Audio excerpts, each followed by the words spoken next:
Waitress stopped a billionaire from signing. What happened next left everyone speechless. She stood there in her simple uniform, holding a tray that felt suddenly too heavy, her heart pounding louder than the noise of clinking glasses around. Her. In front of her, a billionaire prepared to sign a deal worth millions. Everyone in the room was smiling, certain history was about to be made. But she saw something no one else dared to acknowledge, something hidden in plain sight. And as his pen hovered over the paper, she knew she had to act.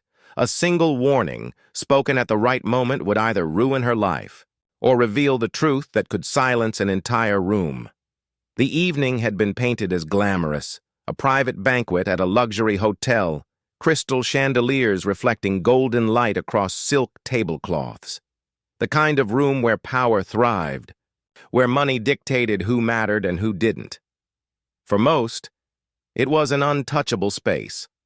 For her, it was just another shift. She was a waitress. Black, young, and invisible to the powerful people she served night after night. Invisible. Until she wasn't. The billionaire at the center of attention had built an empire on charm and opportunity. He was celebrated as a visionary, a man who claimed to give back, to invest in communities, to build bridges. People clapped when he entered a room, and tonight was no exception. This deal, whispered about for months, was supposed to cement his legacy. A new development, an expansion of his wealth, a project for the people. But as she walked between the tables, filling glasses and placing plates, she caught glimpses of the fine print left carelessly exposed on the documents in front of him. She noticed details others ignored, words that didn't belong in a promise of progress. And in those words, she recognized something darker, a plan that would displace families, demolish homes, and wipe out an entire neighborhood where people like her lived. To the billionaire, it was business. To her, it was survival. And at that moment, she realized she was the only one in the room willing to stop him. Her hands trembled as she refilled glasses, her mind spinning faster with every step. She replayed the lines she had seen in the contract. Relocation, eminent domain, condemnation. These weren't just words. They were weapons dressed up in legal language. She thought of the families in her neighborhood, people already struggling, to hold on to homes passed down for generations. She thought of the playground where her little brother spent his afternoons, the church where her grandmother sang in the choir. All of it erased if the billionaire's pen touched the paper. Around her, the room buzzed with blind admiration. Executives toasted, politicians grinned, and reporters scribbled notes about the historic deal. No one noticed her except when they needed their glass topped or their plate cleared. But she saw everything, and the more she saw, the more unbearable the silence became. Her chest tightened. The billionaire laughed, clinking glasses, then leaned over the table, pen in hand. The deal was seconds away from being sealed. She knew the risks. She knew the stories. The ones that never made headlines. How speaking up against power could cost you your job, your reputation, even your safety. She could be dismissed as just a waitress. Brushed aside, humiliated, maybe even fired before the night ended. But what if she said nothing? She thought of her mother working double shifts to keep a roof over their heads. She thought of her neighbors who would be forced out of their homes with nowhere to go.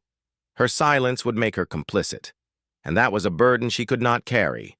Her palms were slick with sweat when she finally stepped forward, tray trembling, slightly in her hands.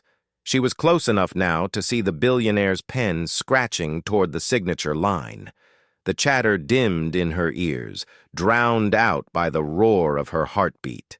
And then she spoke. The sound of her voice cut through. The room like glass, shattering on marble. At first, no one believed it was her who had spoken. A waitress? Interrupting? But all eyes turned. The billionaire froze mid-signature, pen hovering just above the paper. His smile faltered. The executives blinked in disbelief. The silence was heavy, suffocating, as if the chandeliers themselves held their breath.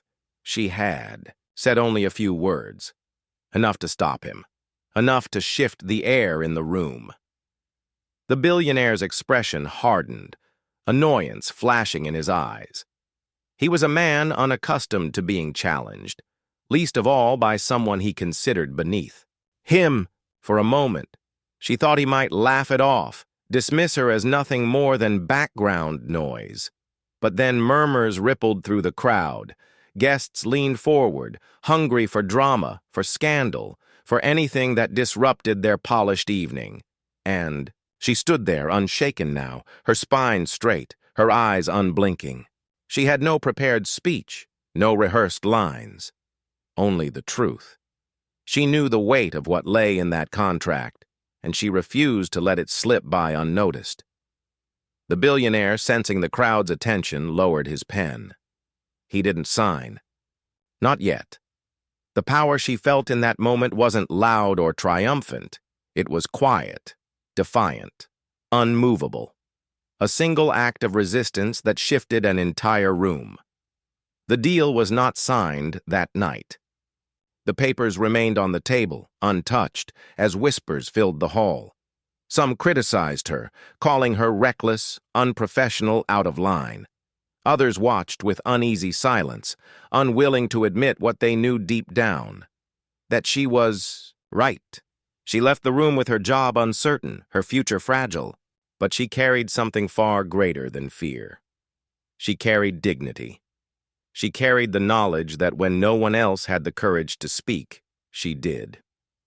In the weeks that followed, her story spread. Some twisted it, painting her as a troublemaker. Others elevated her as a symbol of resistance. The truth buried in that contract was eventually uncovered, sparking outrage, protests, and investigations.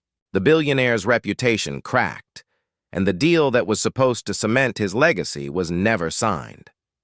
She returned to her neighborhood, where homes still stood, where children still played, where families still gathered. The place was not saved by chance or by politicians, but by the courage of someone deemed invisible, someone society expected to serve quietly and stay out of sight. Her act reminded everyone watching that silence has a cost, and so does bravery. Because sometimes history does not bend under the weight of the powerful. Sometimes it shifts because one person in the shadows refuses to stay silent. So the question remains, when the moment comes, when the pen hovers over the paper, when injustice hides behind polished words, will you have the courage to speak?